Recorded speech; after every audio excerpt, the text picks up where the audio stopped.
এতগুলো দিন থাকতে জুমার দিনের এত ফজিলত কেন? কারণ এই দিনে আল্লাহ তাআলা ফীহি খালাকাল্লাহু সাইয়্যিদানা আদম আলাইহিস সালাম, এই দিনে আল্লাহ তাআলা আদম আলাইহিস সালামকে তৈরি করেছেন। ফীহি আহবাতাল্লাহু তাআলা আদম মিনাল জান্নাহ ইলাল আরদ, এই দিনে আল্লাহ তাআলা সাইয়্যিদানা আদমকে জান্নাত থেকে দুনিয়ায় পাঠিয়েছেন। ফীহি তাকাব্বালাল্লাহু তাওবাতা আদম, এই জুমার দিনে আল্লাহ সাইয়্যিদানা আদম আলাইহিস সালামের তওবা কবুল করেছেন। ফীহি কুবিদা রূহু আদম, এই জুমার দিনে আল্লাহ তাআলা সাইয়্যিদানা আদম আলাইহিস সালামের রূহ কবজ করবেন। ওয়ালা তাকুমু সাআতু ইল্লা ফি ইয়াউমিল জুমআ, আর জুমার দিন ছাড়া কিয়ামত অনুষ্ঠিত হবে। তাহলে জুমার দিনের আলাদা স্পেশালিটি আছে না নাই? আবার বিশ্বনবী জুমার দিনকে লক্ষ্য করে বললেন, আল জুমআতু ইলাল জুমআ কাফফারাতুন লিমা বাইনাহুমা, এক জুমা থেকে আরেক জুমার মাঝখানে যে 7টা দিন আছে, জুমার কারণে এই 7 দিনে যে গুনাহগুলো হয়, গুনাহগুলো জড়িয়ে দেয় কে? এই জুমার দিনের মর্যাদাটা আল্লাহ তাআলা সর্বপ্রথম ইহুদিদের দিতে চেয়েছিল। কাদেরকে? কথা বলেন। ওরা এটা নেয় নাই, ওরা নিজেদের জন্য শনিবারকে ওদের অ্যাসেম্বলি ডে বানিয়েছে। ওরা বলেছে না, আমরা শনিবারে ইবাদত করব। এই দিনটা আল্লাহ তাআলা নাসারাদেরকে দিতে চেয়েছে, তারাও নেয় নাই। তারা রবিবারকে তাদের ইবাদতের দিন হিসেবে চুজ করেছে। অবশেষে আল্লাহ তাআলা আমাদেরকে এই দিনটা দিতে চাইলেন, আমরা কোনো কথা ছাড়াই গ্রহণ করলাম, আর ধন্য হয়ে গেলাম।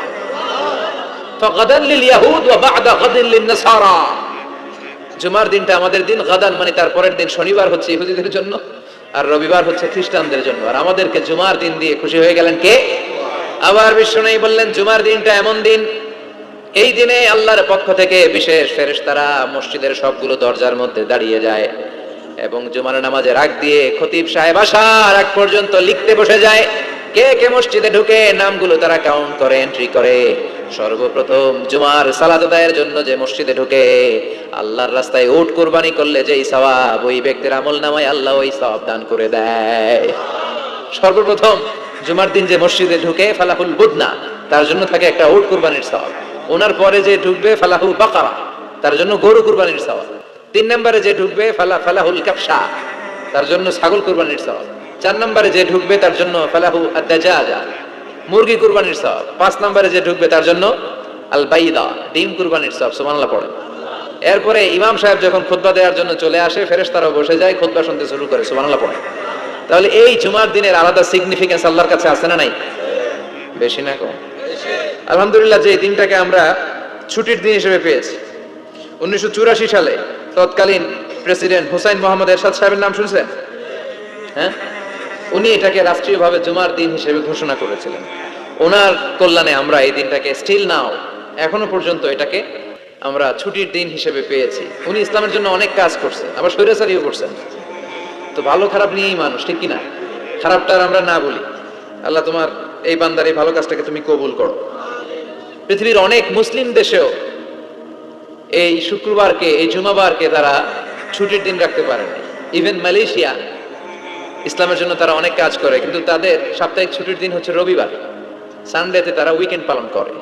এর কারণ অনেক খ্রিস্টান দেশের সাথে ওদের ফিনান্সিয়াল এন্ড কমার্শিয়াল ট্রানজাকশন হয়। তো শুক্রবারে যদি এই কাজ করে, জুমার দিনে যদি এই কাজ করে, আর রবিবারে যদি তারা করতে না পারে, তাহলে একদিন তারা পিছিয়ে যায়। এই ফিনান্সিয়াল ট্রানজাকশনকে ঠিক রাখার জন্য রবিবারে মালয়েশিয়াতে ছুটির দিন হিসেবে ঘোষণা দিয়েছে। কিন্তু বাংলাদেশে সাপ্তাহিক ছুটির দিন কোনটা? খুশি না বেজার? চিল্লায় পড়ে আলহামদুলিল্লাহ। এজন্য রব্বুল আলামিন বলেন, ইয়া আইয়ুহাল্লাযীনা আমানু ইযা নুদিয়া লিস-সালাতি মিন ইয়াউমিল জুমআতি ফাসআউ ইলা যিকরিল্লাহি ওয়া যারুল বাই', যালিকুম খায়রুল লাকুম ইন কুনতুম তা'লামুন। সুবহানাল্লাহ পড়েন। আল্লাহ ডেকে বলে, গোলাম ও আমার ইমানদার বান্দারা, আমার বিশ্বাসী বান্দারা, জুমার সালাতের জন্য যখন আযান দিয়ে দেয়া হয়, ফাসআউ ইলা যিকরিল্লাহ, আল্লাহর স্মরণের দিকে তোমরা ধাবিত হও। ওয়া যারুল বাই', কেনা বেচা বন্ধ করে দাও। যালিকুম খায়রুল লাকুম ইন কুনতুম তা'লামুন, এটাই তোমাদের জন্য কল্যাণকর যদি তোমরা জানতে। সুবহানাল্লাহ পড়ো। ও বিশ্বাসীরা, কারা? মানে আমরা, আমাদেরকে অ্যাড্রেস করে কথা বলছেন, ভালো লাগে না? আল্লাহ যখন আমাদেরকে ডাক দেয়, ভালো লাগে আপনাদের? আল্লাহ আমাদেরকে ডেকে বললেন, গোলাম জুমার সালাতের যখন আযান হয়, তখন তোমরা আল্লাহর জিকিরের দিকে ধাবিত হও। এই আযান দ্বারা উদ্দেশ্য হচ্ছে খুতবা দেওয়ার আগে যে আযানটা দেয়া হয়, বুঝতে পেরেছেন? খুতবা দেওয়ার আগে একটা আযান দেয়া হয় না? দুর্ভাগ্যবশত এই দেশে ওই আযানটা খুব আস্তে আস্তে দেয়, ইমাম সাহেবের মুখের সামনে এসে ছোট্ট ছোট্ট করে দেয়, যাতে কেউ শুনতে না পারে। দেয় না এরকম? কিন্তু গোটা বিশ্বে রফিক ভাই এই আযানটাও মাইকে দেয়। এই আজানটাও মাইকে দেয়। আপনাদের এই চান্দলাতে এবার আমি জুমা পড়ালাম না, দেখলাম এইখানেও আমার সামনে, আমার কানের সামনে এসে এসে আমারও শোনাইতেছে। তাই আমি বললাম এটা মাইকে দেন, জোরে দেন, বলা হচ্ছে যে না আশেপাশে ডিস্টার্ব হবে। কিন্তু সুন্নাহ হচ্ছে আজান মানে অ্যানাউন্সমেন্ট। আজান বিমানা আল ইলান, অ্যানাউন্সমেন্ট, ঘোষণা। তো ঘোষণা আসতে দিলে হবে? কথা বলেন। এটাও জোরে দেয়া সুন্নাহ, এটাও আওয়াজ করে দেয়া সুন্নাহ। কি কারণে এদেশে দেয় আল্লাহু আ'লাম, আল্লাহু আ'লাম। গোটা বিশ্বে আপনি দেখবেন, আপনারা যারা হজ উমরা গিয়েছেন দেখবেন এই আজানটাও মাইকে দেয়, জোরে দেয়, যাতে লোকজন তাড়াতাড়ি চলে আসে। মূলত এই আজানটা এই জুমার আজান। এর 1 ঘন্টা আগে আমরা বাংলাদেশে যেটা দেই, এটা আল্লাহ রাসূল সাল্লাল্লাহু আলাইহি ওয়াসাল্লামের জামানায় ছিল না, এটা সাইয়েদনা আবু বকরের জামানায় ছিল না, ওমরে ফারুকের জামানায় ছিল না, এটা শুরু হয়েছে সাইয়েদনা উসমান যুন্নুরাইনের জামানা থেকে। তখন মুসলিম ওয়ার্ল্ড খুব বেশি এক্সপান্ড করতে শুরু করলো, বাড়তে শুরু করলো, মুসলমানদের সংখ্যা অনেক বেড়ে গেল, মসজিদে গিজ গিজ করে লোকজন জায়গা হয় না। তো তখন মানুষজন জুমার সালাতের এই বরকত, এই মার্সি ব্লেসিংস থেকে বঞ্চিত না হয়ে যায়, মানুষকে আগ থেকে সতর্ক করার জন্য মদিনায় একটা বাজার আছে সুক জাওরা, এই সুকে জাওরার এখানে উনি এই নতুন একটা আজানের প্রচলন করলেন। আলহামদুলিল্লাহ পড়ে। এটাও সুন্নাত, এটা সুন্নাতে উসমান। বিশ্বনবী বলেছেন আলাইকুম বিসুন্নতি ওয়া সুন্নাতিল খুলাফায়ে রাশিদিন আল মাহদিয়িন আদু আলাইহা বিন নওয়াজিস। তোমাদের উচিত আমি বিশ্বনবীর সুন্নাতকে যেমনি আঁকড়ে ধরা, আমার 4 খলিফার সুন্নাতকেও তেমনি মারির দাঁত দিয়ে আঁকড়ে ধরা। চিল্লায় এখন ঠিক কিনা? এজন্য বিশ্বনবীর সুন্নাহ মানা যেমনি আবশ্যক, 4 খলিফা যে সুন্নাহ দিয়েছেন ওইটাও মানার দরকার আছে রাডাই। এই জন্য আমরা এই আজানটাকে দেই। কিন্তু এখানে নুদি আলী সালাতি মি ইয়াউমিল জুমআ দ্বারা যে আজানের কথা বলা হয়েছে, এটা প্রথম আজান নয়, এটা হচ্ছে খুতবা দেওয়ার আগে যে আজান, ওই আজান। আল্লাহ বললেন ওই আজান যখন দেয়া হয় আর থাকতে পারবা না। প্রথম আজান দেয়া হয়েছে, দেরি হয়েছে, গোসলের পানি নাই, ব্যস্ততা, দেরি হয়েছে, সমস্যা নাই। কিন্তু দ্বিতীয় আজান যখন দেয়া হয় তখন আর ঘরে বসে থাকা যাবে। এজন্য আল্লাহ বললেন ফাসআউ ইলা যিকরিল্লাহ, আল্লাহর জিকিরের দিকে ধাবিত হও। ফাসআউ এর শাব্দিক অর্থ হচ্ছে দৌড়াও। ফাসআউ এর শাব্দিক অর্থ কি? আসলে এখানে দৌড়াও উদ্দেশ্য নয়, এখানে উদ্দেশ্য হচ্ছে আল ইহতিমাম, ইম্পর্টেন্স, গুরুত্ব দেয়া। কারণ বিশ্বনবী দৌড়ে দৌড়ে নামাজে যেতে নিষেধ করেছেন। ইদা উকিমাতিস সালাতু ফালা তাতুহা তাসআউন ওয়া আতুহা তামশুন আলাইকুম বিসসাকিনা ফামা আদরাকতুম ফাসাল্লু ওয়া মা ফাতাকুম ফাতিমু। বিশ্বনবী বলেছেন নামাজের জামাতের ইকামত যখন হয়ে যায় খবরদার দৌড়ে দৌড়ে নামাজে যাওয়া যাবে, আস্তে আস্তে যাও, হেঁটে হেঁটে যাও। ফামা আদরাকতুম ফাসাল্লু, যতটুকু যে পাবে আদায় করবে, যেটা ছুটে যাবে দাঁড়িয়ে নিজে নিজে পড়বে। কবুল করে নেয়ার মালিক কে? আল্লাহ। নামাজের জামাত থেকে দৌড় দিবেন, কিভাবে যাবেন? আস্তে আস্তে। আপনি দৌড়ে দৌড়ে গেলে আপনার ব্রেথ ইন ব্রেথ আউট, হাঁপানির ব্যারাম হবে। নামাজে যদি আপনি হাঁপাতে থাকেন, এটা সুন্দর লাগবে? আপনি কার সামনে দাঁড়াচ্ছেন? সব রাজার বড় রাজা, মহারাজা, চিল্লা এখন ঠিক কিনা? তার সামনে দাঁড়িয়ে হাঁপানির ব্যারাম দেখানোর কোনো সুযোগ? ধীরস্থির ভাবে যাবেন। অনেকে এই কাজটা করে। মাগরিবের নামাজ ইমাম সাহেব কেরাত ধরেছে ওয়াদ্দুহা ওয়াল্লাইলি ইযা সাজা, যারা ওযু করতেছে, আমার নিজের দেখা, যারা ওযু করতেছে এদের মুখস্থ এই সূরা, তো এরা টের পাচ্ছে যে এখনই রুকুতে যাবে, আর দৌড় না মারলে রুকু ধরা যাবে। এখন কোন রকম ওযু করে দিয়েছে দৌড়। মসজিদে ছিল টাইলসের মসজিদ, উল্টায় পড়ছে, মুসল্লি একদিকে লুঙ্গি আরেকদিকে। আছে না নাই? আমি নিজে দেখছি আমাদের এলাকার এক খাদেম দৌড় মাইরা উল্টায় পড়া 3 মাস ওর পা ভাঙা অবস্থায় মসজিদে পড়েছিল। অধিকাংশ মসজিদ এখন টাইলসের। এজন্য বিশ্বনবীর দেয়া নিয়ম ভাঙলে বিপদ আছে না নাই? বিশ্বনবীর সুন্নাহ আছে যেখানে বারাকা আছে। এজন্য জামাত যদি শুরু হয়ে যায় দৌড় দিবেন, কারা কারা হাত তোলেন? তুলবেন? তুলবেন? কেউ তুলবেন না? আচ্ছা, তার মানে জামাত শুরু হয়ে গেলে দৌড়ে দৌড়ে জামাতে যে শরীক হওয়া যাবে, আস্তে আস্তে যাবে, যা পাবেন পড়বেন, বাকিটা আদায় করে নেবেন। কবুল করে নেবে কে? এজন্য আল্লাহ বললেন ফাসআউ ইলা যিকরিল্লাহ, যখন জুমার সালাতের আজান হয় আল্লাহর স্মরণের দিকে ধাবিত হও। যিকরিল্লাহ, এখানে যিকরুল্লাহ তার উদ্দেশ্য হচ্ছে খুতবাতাইন, জুমার 2 খুতবা। ফাসআউ ইলাল খুতবাতাইন, খুতবা শোনার জন্য তাড়াতাড়ি মসজিদে তোমরা ধাবিত হও। জুমার এই খুতবা শোনা কিন্তু ওয়াজিব, জানেন আপনারা? জানেন না? এই খুতবা শোনা ওয়াজিব, জুমার খুতবা আপনাকে শুনতেই হবে। যিকরুল্লাহর অনেক অর্থ। জিকির মানে শুধু লা ইলাহা ইল্লাল্লাহ নয়, জিকির মানে সালাত। জিকির মানে কি? মেটনগরের ভাইরা বুঝতেছেন? মনোযোগ আছে না গেছে? কষ্ট হচ্ছে আপনাদের? তাকবীর দেয়া যাবে? জোরে না আস্তে? দেখি কত জোর। লিল্লাহি তাকবীর। এই আপনাদের জোর? হ্যাঁ, এর চেয়ে বাড়বে না? ভলিউম বাড়ানো যাবে? লিল্লাহি তাকবীর, লিল্লাহি তাকবীর, লিল্লাহি তাকবীর। যিকরুল্লাহর অনেক অর্থ। জিকির মানে সালাত। প্রতিদিন যে 5 ওয়াক্ত সালাত আপনি আদায় করছেন, এটার অপর নাম কি? এজন্য রব্বুল আলামিন বলেন ইন্নানি আনাল্লাহু লা ইলাহা ইল্লা আনা ফা'বুদনি ওয়া আকিমিস সালাতা লিযিকরি, নিশ্চয় আমি তোমার রব, আমার স্মরণে নামাজ কায়েম করো। এই নামাজটা হচ্ছে আল্লাহর জিকির। এরপরে যে আমরা কোরআন তেলাওয়াত করি, এটাও কি আল্লাহর জিকির। আবার বিশ্বনবী বললেন, নবী আপনি ওয়াজ করেন, ওয়াজটাও জিকির। এই যে আমি ওয়াজ করতেছি, আপনারা ওয়াজ শুনতেছেন, পুরো সময়টা জিকির। সুবহানাল্লাহ পড়েন। আল্লাহ বললেন, নবী ফাযাক্কির ইন্নামা আনতা মুযাক্কির, ও নবী আপনি জিকির করেন, তার মানে আপনি ওয়াজ করেন, আপনার দায়িত্ব হচ্ছে নসিহত করা, উপদেশ দেয়া। লাস্তা আলাইহিম বিমুসাইতির, নবী গো আমি আপনারে দারোগা বানিয়ে পাঠাই নাই। নবী কি দারোগা? কথা বলেন। নবী কি জোর করে কাউরে মুসলমান বানাবে? ইসলামে জোরাজুরি আছে? লা ইকরাহা ফিদ্দিন। সুবহানাল্লাহ পড়েন। ইসলামে কোনো বাড়াবাড়ি, ইসলামের সৌন্দর্য দেখেই অমুসলিমরা কালিমা পড়ে মুসলমান হবে, ঠিক কিনা? এই যে নিউজিল্যান্ডে মারা গেছে কয়জন? হ্যাঁ, এই 50 জন মারা যাওয়ার পরে কালিমা পড়ছে কয়জন? হ্যাঁ, 350 জন। সুবহানাল্লাহ পড়বেন না? এই দিনকে বিজয় দান করবে কে? এই দিনকে হারিয়ে দেওয়া যায় না, এই দিনের আওয়াজকে স্তব্ধ করে দেওয়া যায় না। এই দিনের বৈশিষ্ট্য হচ্ছে চারা গাছের মতো, এটার মাটিতে গেড়ে দিলে এটা ডালপালা সহ উপরের দিকে ওঠে। চিল্লা এখন ঠিক কিনা? ওটা বিশ্বব্যাপী ইসলামের জায়গা। কনভার্টেড রিভার্টেড মুসলমানের সংখ্যা বাড়ছে এবং বাড়বে। ইসলামের এই গতি, এই অগ্রযাত্রা, এটাকে কেউ ঠেকায় রাখতে পারবে? ধারণা করা হচ্ছে অল্প কিছুদিনের ব্যবধানেই, অল্প কিছুদিনের ব্যবধানেই ইউরোপ আমেরিকাতে মুসলমানরা সংখ্যা গরিষ্ঠ হয়ে যাবে। সুবহানাল্লাহ পড়েন। বাইনোকুলার দিয়ে খুঁজেও একজন অমুসলিম খুঁজে পাওয়া যাবে। ইতিমধ্যেই তারা তাদের চার্চগুলো বিক্রি করতে শুরু করেছে। ওদের যে উপাসনালয়, গির্জা, আমার যত ফ্রেন্ড আমেরিকাতে আছে ওদের কাছে শুনেছি যতগুলো মসজিদে ওরা সালাত আদায় করে, এগুলো এর আগে ছিল ওদের গির্জা, ওদের চার্চ। এখন চার্চের ইমাম ছাড়া আর মুয়াজ্জিন ছাড়া কেউ থাকে না, সারা বছরে কেউ আসে না। পরে দেখলে এই চার্চ রাইখাই লাভ নেই, এগুলোর দেবে চা মুসলমানদের কাছে ওদের গির্জা বিক্রি করে দিচ্ছে, আর মুসলমানরা এগুলোর মসজিদ বানায় নিচ্ছে, মসজিদ বানায় নিচ্ছে। বিষ্ণু বললেন, ইন্নাল্লাহা সাওয়ালি আল আরদা ফারাআইতু মাশারিকাহা ওয়া মাগারিবাহা, আল্লাহ তাআলা পৃথিবীটার এরকম ছোট মিনিয়েচার বানিয়ে আমাকে দেখিয়েছে। তা আমিও ঘুরে ঘুরে পৃথিবীর ডানে বায়ে সামনে পিছনে পুরোটারে দেখেছি। আল্লাহ বলেছেন, নবী আপনি যদ্দূর দেখেছেন ঠিক তদ্দূর কালিমার বাণী আমি আল্লাহ পৌঁছে দেব। লা বাইতা ওয়াবার ওয়ালা মাদার ইল্লা আদখালাহু আল্লাহু হাদা দ্বীন। বিষ্ণু বললেন, পৃথিবীতে এমন কোন ছনের ঘর থাকবে না, টিনের ঘর থাকবে না, দোতলা ঘর থাকবে না, বিল্ডিং থাকবে না, টাওয়ার থাকবে না, মরুভূমি আর জঙ্গল থাকবে না যেখানে লা ইলাহার বাণী উচ্চারিত হবে না। প্রতিটি আনাচে কানাচে এই শাহাদাত বাক্য, এই কালেমার বাণীকে পৌঁছে দিবে কে? এজন্য we are proud of as a Muslim. আমরা ইসলাম ধর্ম গ্রহণ করার কারণে অহংকার বোধ করি, গর্ববোধ করি, আল্লাহ শুকরিয়া করি, ঠিক কিনা? সাইয়েদনা ওমর ফারুক বলতেন, নাহনু কওমুন আ'আজ্জানাল্লাহু বিল ইসলাম, আমরা তো এমন জাতি যে জাতিকে আল্লাহ তাআলা ইসলাম দিয়ে সম্মানিত করেছে।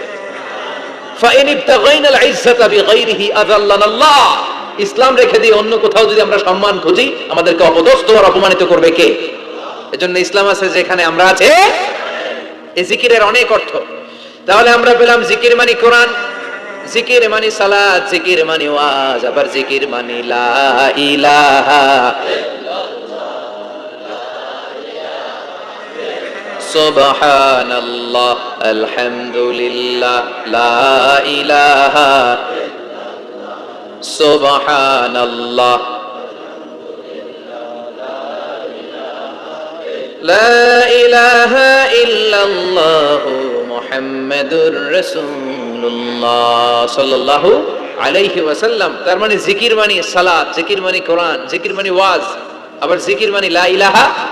আফদালু যিকরি লা ইলাহা ইল্লাল্লাহ। বিষ্ণু বললেন সবচেয়ে শ্রেষ্ঠ জিকির হচ্ছে লা ইলাহা ইল্লাল্লাহ। মান কালা লা ইলাহা ইল্লাল্লাহ মুখলিসান মিন কলবিহি দাখালাল জান্নাহ। ইখলাসের সাথে একবার যদি কেউ লা ইলাহা পড়ে, তার জন্য জান্নাতকে ওয়াজিব করে দিবে কে? আবার বিষ্ণু বললেন, লা ইয়াজালু লিসানুকা রাতবান মিন যিকরিল্লাহ, আল্লাহর জিকির থেকে কখনোই যেন তোমরা খালি হয়ে না যাও, সবটা সময় আল্লাহর জিকির দিয়ে জিহ্বাটারে ভিজিয়ে রাখবা। সব সময় জিহ্বাটারে কার জিকির দিয়ে ভিজিয়ে রাখবো? আবার বিষ্ণু বলতেন, আহাব্বুল কালাম ইলাল্লাহি আরবা, আল্লাহর কাছে সবচেয়ে প্রিয় কথা চারটি। এক হচ্ছে সুবহানাল্লাহ, দুই হচ্ছে আলহামদুলিল্লাহ, তিন হচ্ছে লা ইলাহা, চার হচ্ছে আল্লাহু আকবার। আওয়াজ করে বলেন তো, এক নম্বরে কোনটা? দুই নাম্বার, তিন নাম্বার, চার নাম্বার? সবাই আওয়াজ করে বলেন, এক নাম্বার, দুই নাম্বার, তিন নাম্বার, চার নাম্বার। আল্লাহ তোমার জিকির যেন বেশি বেশি করতে পারি তুমি তৌফিক দাও। জিকির মানে সালাত, জিকির মানে কোরআন, জিকির মানে ওয়াজ, আবার জিকির মানে জুমার খুতবা। সুবহানাল্লাহ পড়েন। এখানে জিকরুল্লাহ দ্বারা উদ্দেশ্য হচ্ছে আল খুতবাতাইন ক্বাবলা আল জুমা। জুমার আগে যে দুই খুতবা আছে, এই দুই খুতবাকে জিকরুল্লাহ বলে নামকরণ করেছে কে? এজন্য আল্লাহ ডেকে বললেন, গোলাম জুমার দিনে যখন আজান হয়, জুমার খুতবা শোনার জন্য তোমরা তাড়াতাড়ি যাও। ওয়াদারুল বাই, কেনা বেচা বন্ধ করে দাও। Shut down the supermarket, close the super মল। দোকানের শাটার নামিয়ে দাও, ব্যবসা প্রতিষ্ঠান বন্ধ করে দাও, স্কুল কলেজ আদালত সব ক্লোজ করে দাও, ক্যাশ বক্সে তালা ঝুলিয়ে দাও। আদেশটা কার? জুমা চলাকালীন সময়ে খুতবার সময় কোনো দোকানপাট খোলা থাকতে পারবে? চিল্লায় বলেন পারবে? আল্লাহ বললেন, দেখা যায় অল্প সময় ব্যবসা নাই, এই অল্প সময়ের জন্য তোমার সাময়িক কিছু প্রফিট নাই, কিন্তু আসল প্রফিট করিয়ে দেওয়ার মালিক কে?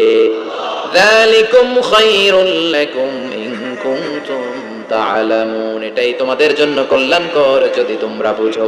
কার কথা? যদিও 2 ঘন্টা সুপার শপ বন্ধ থাকবে, সামান্য কিছু সময় বেচা কিনা নাই, কিন্তু আপনার ব্যবসায় বরকত ঢুকায় দেওয়ার মালিক কে? কেউ যেটা পারে না, পারে কে? এরপর আল্লাহ বললেন, ফাইযা কুদিয়াতিস সালাতু ফান্তাশিরু ফিল আরদি ওয়াবতাগু মিন ফাদলিল্লাহ ওয়াযকুরুল্লাহা কাসীরান লাআল্লাকুম তুফলিহুন। সুবহানাল্লাহ। এবার আল্লাহ বললেন, গোলাম যখন সালাত শেষ হয়, জমিনের মধ্যে ছড়িয়ে পড়ো, আর জমিনের মধ্যে আমার অনুগ্রহ আর রিজিক তালাশ করো, বেশি বেশি আমার জিকির করো। সফলতা দান করবে কে? ইসলামের দেয়া বিধিনিষেধ হচ্ছে, নামাজ শেষ আপনি জমিনে চলে যাবেন। নামাজ যখন শেষ হয়ে যায়, আপনি মসজিদ থেকে বের হয়ে যাবেন। ছাত্র চলে যাবে তার কলেজে, টিচার চলে যাবে শিক্ষকদের কমন রুমে, মেম্বার অফ দ্য পার্লামেন্ট চলে যাবে পার্লামেন্টে, ঠিক কিনা? কৃষক চলে যাবে মাঠে। সালাত শেষ হওয়ার পরে মসজিদে বসে থাকা যাবে? কথা বলেন। ফান্তাশিরু ফিল আরদ। ওমরে ফারুক যখন খলিফা, তখন তিনি জোহরের সালাতের পরে দেখলেন মসজিদে কিছু লোক গোল হয়ে বসে আছে।